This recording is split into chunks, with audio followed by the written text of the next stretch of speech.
তারেক রহমানের আসা উপলক্ষে এই মুহূর্তে বিএনপির মহাসচিব মির্জা ফখরুল ইসলাম আলমগীর তিনি এসেছেন এবং এর পাশাপাশি বিএনপির স্থায়ী কমিটির সদস্য সালাউদ্দিন আহমেদ তিনি কিন্তু এখানে বিমানবন্দরে এসেছেন বিএনপির ভারপ্রাপ্ত চেয়ারম্যান তারেক রহমানকে স্বাগত জানাতে তিনি মূলত কিছুক্ষণ আগে অর্থাৎ 8:30 মিনিটের দিকে 8:40 মিনিটের দিকে মূলত বিএনপির মহাসচিব মির্জা ফখরুল ইসলাম আলমগীর এসেছেন।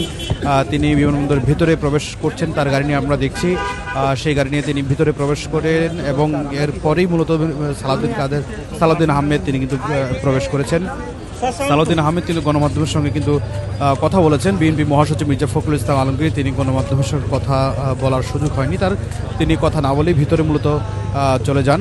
আমরা দেখেছি বিএনপি মহাসচিব মির্জা ফখরুল ইসলাম আলমগীরের সাথে তার সাথে কিন্তু আরও একজন রয়েছেন, আমরা একটু দেখব ভিতরে আরেকজন বিএনপির সম্ভবত বিএনপির স্থায়ী কমিটির সদস্য আমির হোসেন মাহমুদ চৌধুরী সম্ভবত রয়েছেন। আমি একটু দেখার চেষ্টা করি ভিতরে মির্জা ফখরুল ইসলাম আলমগীর তার সঙ্গে আর কে আছেন।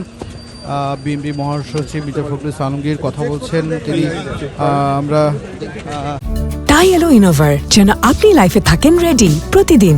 Innova, designed for now.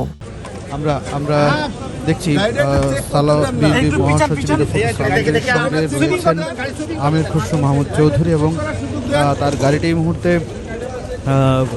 পরীক্ষা করা হচ্ছে এবং এই পরীক্ষা করার পরে মূলত গাড়িটি বিমানবন্দরে যে ভিআইপি গেট রয়েছে সেখানে ভিতরে প্রবেশ করতে দেওয়া হবে।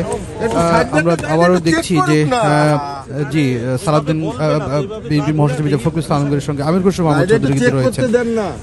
তারা দুজনেই বিমানবন্দরের ভিতরে কিন্তু প্রবেশ করছেন গাড়ি দিয়ে এবং আপনারা জানেন যে এই মুহূর্তে ভারতের আকাশে রয়েছে তারেক রহমানের বহনকারী বিমানটি। এরপর সিলেট আন্তর্জাতিক বিমানবন্দরে মূলত অবতরণ করবে, সেখান থেকে মূলত রাজধানীর যে হযরত শাহজালাল আন্তর্জাতিক বিমানবন্দর সেখানে অবতরণ করার কথা রয়েছে। ইতিমধ্যে লক্ষ লক্ষ জনতা কিন্তু 300 ফিটে অবস্থান করছে তাকে স্বাগত জানানোর জন্য।